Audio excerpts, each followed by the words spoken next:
Bombay. As we enter the harbor, the sun rises over age-old India.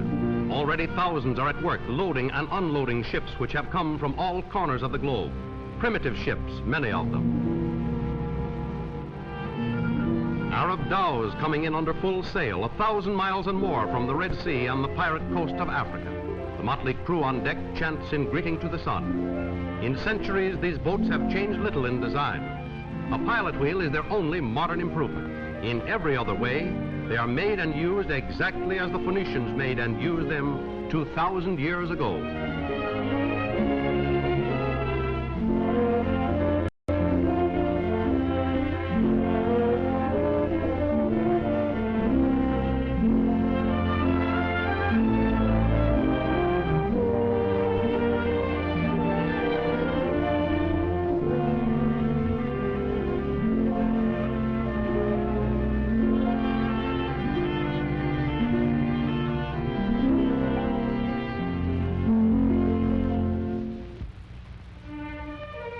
All life is sacred in India, that of goats and pigeons and that of the smallest of insects. Especially holy is the cow, the fountain of life. And sacred bulls and cows pass unmolested through the busiest streets. Woe to the reckless driver who knocks down and kills one of them. Indian law provides for him a harsher punishment than for the killing of a human. Let us look into the workshops which line the crowded streets. In India, patience is great and time has little value. Exquisite ivory carvings, gems patiently polished in weeks of work on this hand-operated wheel. Enough lives have been spent humbly polishing bits of precious stone in India to populate an empire. Silver hammered into grotesque figures of Hindu legend and religious mythology. Rugs on huge looms, hand-woven into intricate patterns. The workers are illiterate. They cannot read directions. So a foreman who holds in his hands the only copy of the original design calls to them the colors of each thread, and the craftsmen monotonously repeat his orders.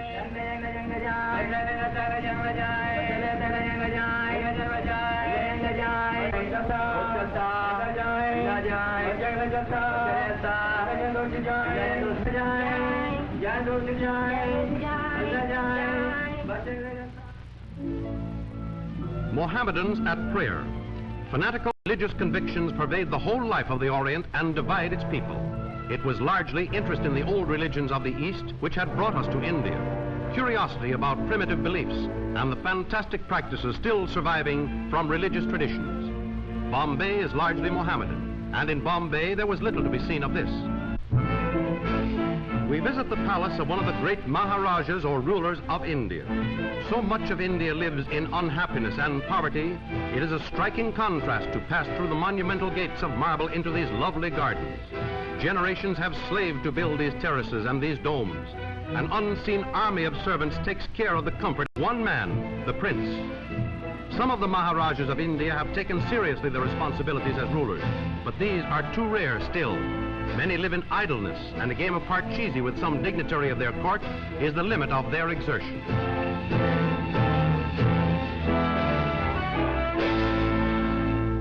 Our host has summoned magicians to entertain us. There is nothing in this bag, absolutely nothing.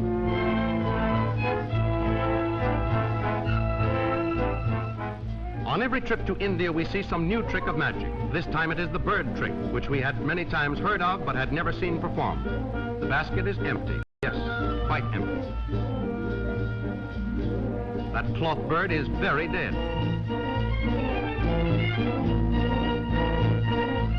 The basket is covered with a piece of cloth.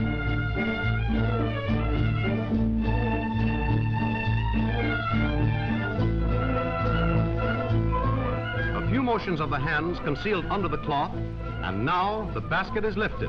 Where have the birds so very much alive come from?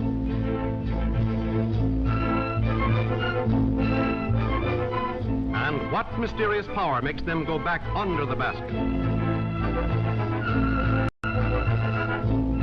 Hindu animal trainers have a marvelous way with them, and under our eyes a trained goat performs almost unbelievable feats of balance.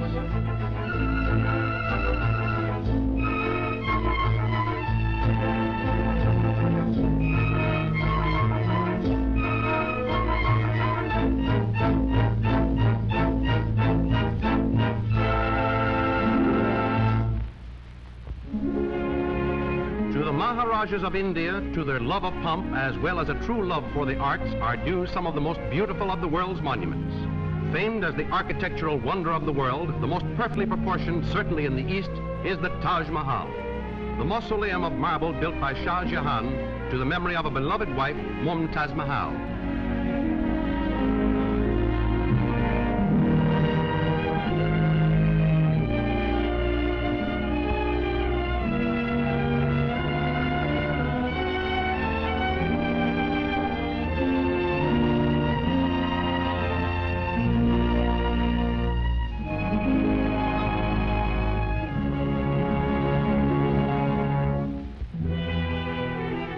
But few of India's 350 millions ever see anything of its wealth and of its glory.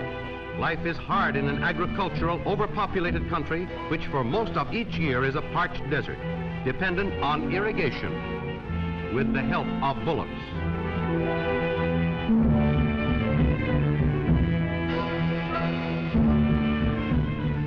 But many are too poor even to own bullocks.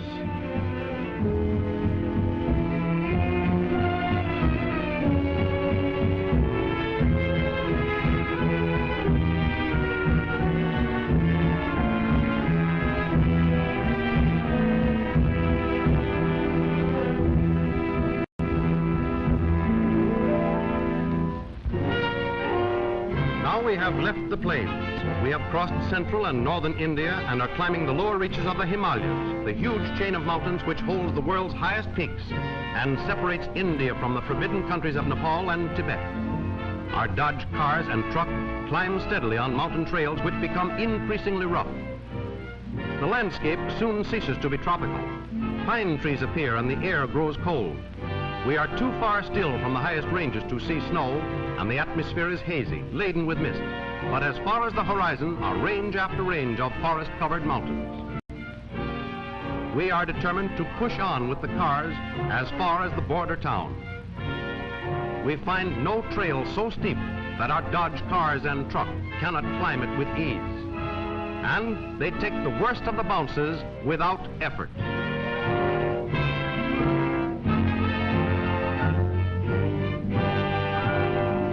Trails themselves come to an end, and for the last few miles we cut our way through with axes.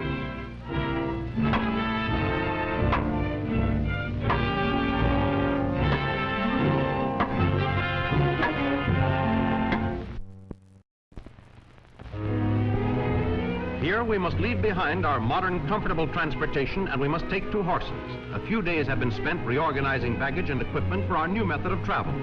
We have found a sufficient number of animals accustomed to mountain trails and to high altitudes, and a villainous-looking crew of guides and helpers. Amazing landscapes of snow-covered peaks soon surround us. Day after day, we climb higher toward the 18,000-foot mountain passes which we must cross. Much of the trip is along perilous ledges, where a misstep would mean a horrible fall, and the thin air and biting cold of the high altitudes are trying after the heat of the plains. At last, our goal is before us, a great Tibetan monastery built on a promontory of hills between two deep ravines in which flow raging torrents. To reach the monastery, we must cross one of these ravines on a precarious bridge of ropes.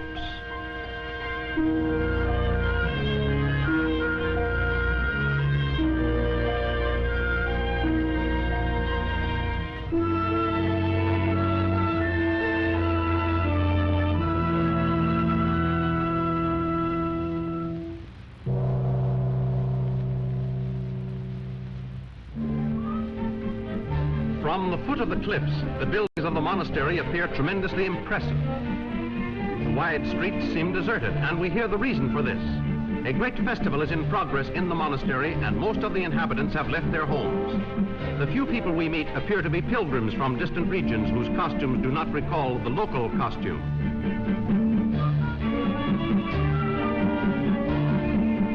In the courtyards of the houses, some women remain at work, weaving and spinning. They are a rugged mountain type, sturdily built and incredibly dirty. Their hair resembles the stuffing of an old-fashioned hair sofa, but it supports a heavy headgear studded with great lumps of turquoise.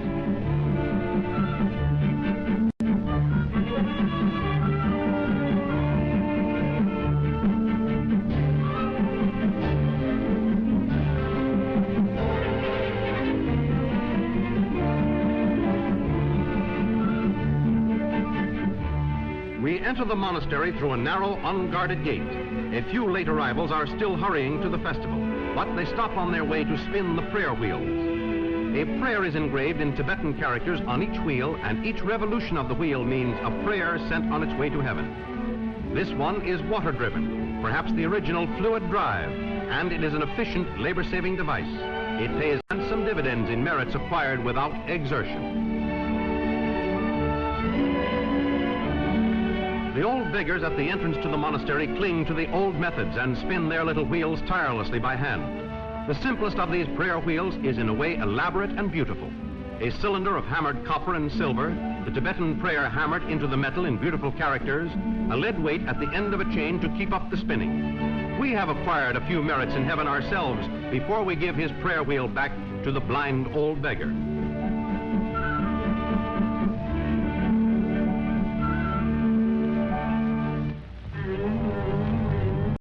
The great courtyard of the monastery contains only privileged spectators. A masked dance is about to take place. Preceded by dignitaries, the performers emerge from the monastery and make their entrance in more or less solemn procession. They are monks, and the dance which they will perform has religious significance. But a weirder and more fantastic collection of grotesque characters and faces can scarcely be conceived.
Waiting for the high priest, and now he is about to enter. A group of the younger monks precedes him.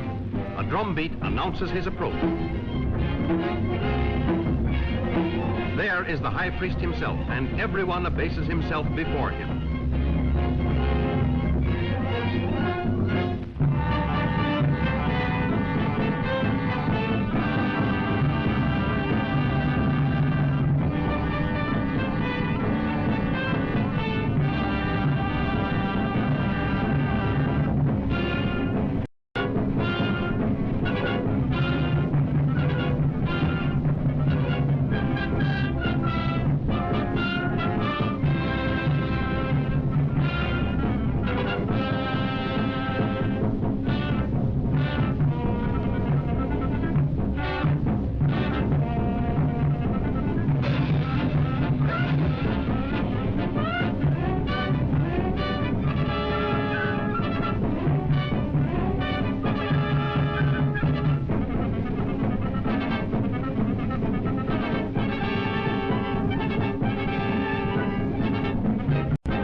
We have decided to attempt the return to India on one of the mountain rivers which ultimately must reach the plain. We will float down on a raft made of inflated goat skins. It proves a dangerous and exciting journey. There is scarcely a reach of the river which is not treacherous with unexpected rapids and with hidden boulders. Our boatmen are extraordinarily skillful and untiring, all day on the alert and in and out of the icy water. On the fourth day, we have reached our destination, and we land from our rafts for the last time with relief.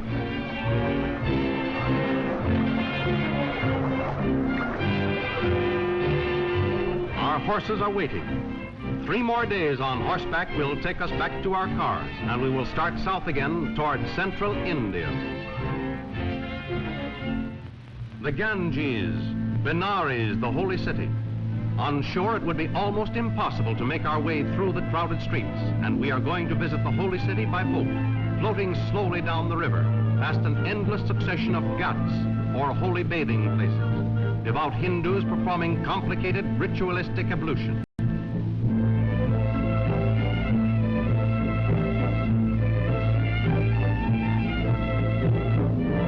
Sacred cattle wandering aimlessly through the crowd of pilgrims and merchants. The pilgrims do not even give us a passing glance.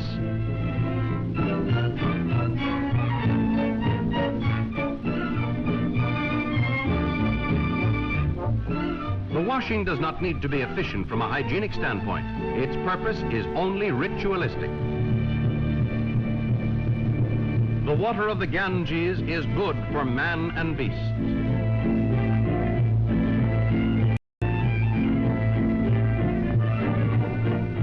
All sorts of commercial activities are carried on around the bathing ghats. Perfectly appointed barbershops supply anything from a holy eyebrow shave to a holy shampoo. The water of the Ganges sanctifies, if it does not sterilize, everything it touches. There are holy massage parlors.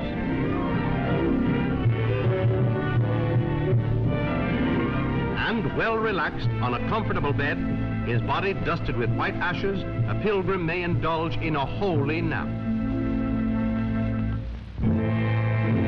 All life's activities can be carried on around the bathing ghats, and not only all life.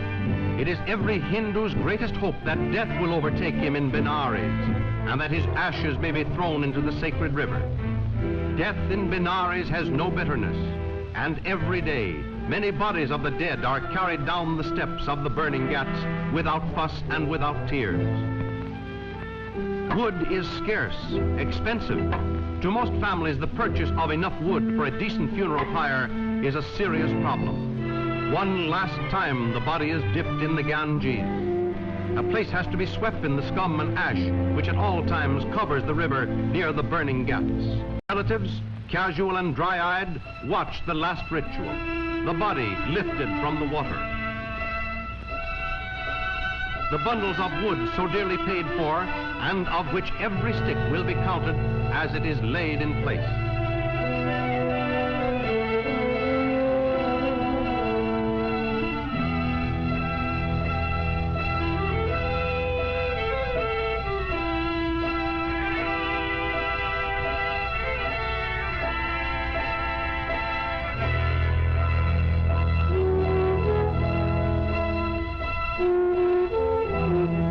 A lighted torch is passed over the head to release the spirit.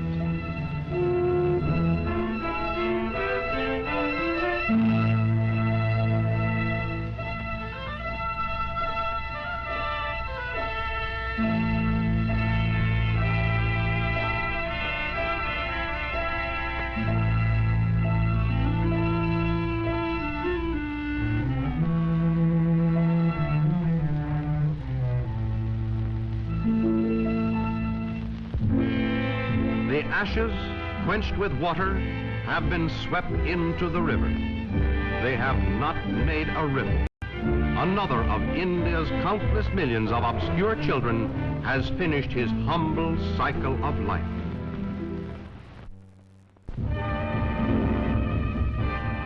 The famous ceremonial of Juggernaut remains one of the most spectacular exhibitions of the Orient. The dragging of the image of the god. The vast crowds, the hysterical fervor. The god is still placed on its gigantic altar on wheels. British rule, however, mercifully has put a stop to the dreadful mass suicides which until recently made Juggernaut a synonym of horror, when religious fanatics would throw themselves onto huge chariots to be crushed under one of their many wheels. The weight of each one of the chariots, built of teak and precious metals, inlaid with gold and ivory, loaded with priests and attendants, has been estimated at over 50 tons, carried on 16 enormous wheels, and these loads are dragged by hand through the streets by hordes of delirious devotees. We move southward almost to the tip of India. Temples in the form of truncated pyramids. Hundreds of these temples, all covered with incredible thousands of sculptured figures. On every temple, every one of the 9,000 gods of the Hindu paradise must be shown at least once. Within the shadow of these temples, on rare occasions, one of the strangest and most carefully hidden of religious ceremonials takes place, the ceremonial of the Thai Pusan. Those who take a direct part allow long metal skewers to be driven through their cheeks and through their tongues, and not one drop of blood flows. They allow smaller skewers to be pushed into the flesh of their arms, shoulders, chest, until they look like human pincushions, and they show no sign of pain. They are possessed of a religious frenzy akin to hypnotic trance. Many of the spectators also become affected with this strange hysteria, which easily turns to violence and murder, and for an unbeliever to dare to mix with the crowd is not without real danger. These pictures were all made with portable cameras held in the hand and used as unobtrusively as possible. They are probably the only moving pictures ever made of the Taipusan ceremonial.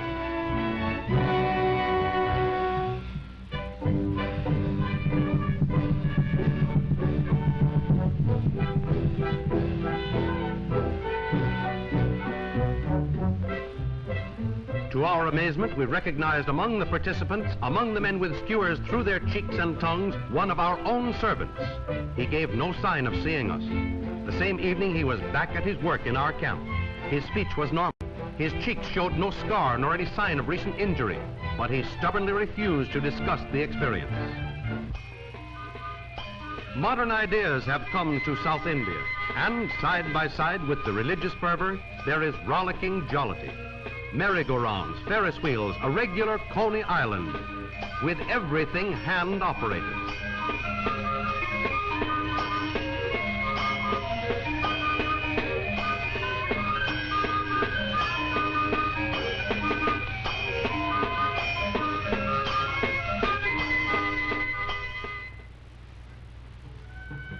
Among the side shows at any pilgrimage or festival, there are always professional snake charmers with their cobras carefully rendered harmless.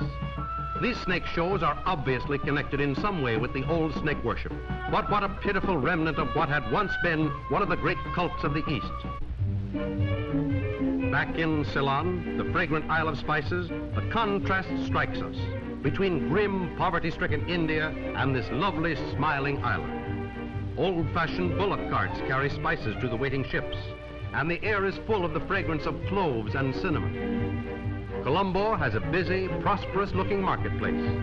Homemade pottery, made in hundreds of patterns of graceful proportion. Tropical fruits in immense variety, the very names of which are often unknown to us.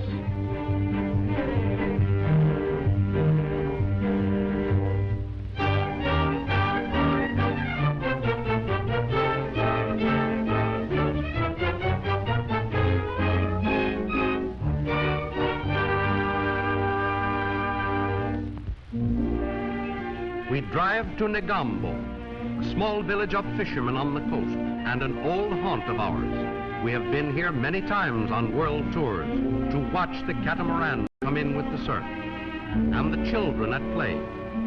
A beautiful sandy beach, simple people whose honest way of life has not yet changed. If only they could in this war-torn world escape change, keep their simple, unspoiled ways. There are few happy places like this left.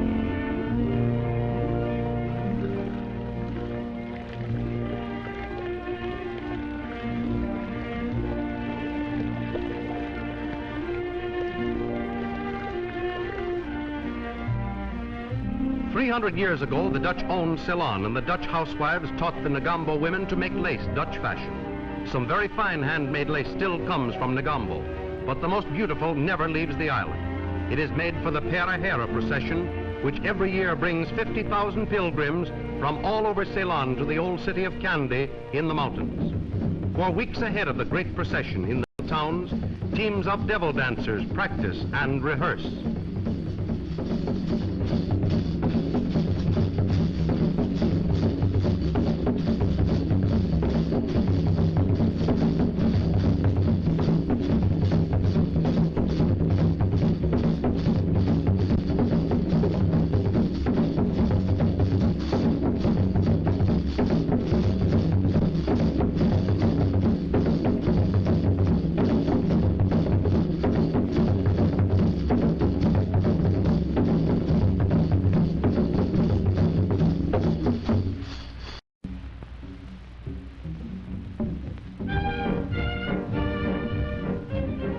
As many as 125 elephants are sent to Kandy to take part in the Perahera procession, gorgeously attired in silk and gold brocade.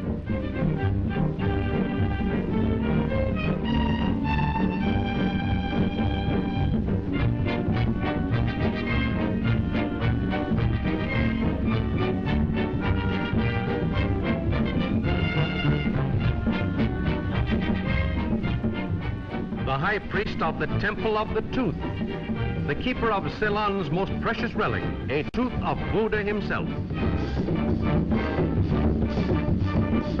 The golden casket in which the tooth of Buddha is kept is carried on the largest of the elephants.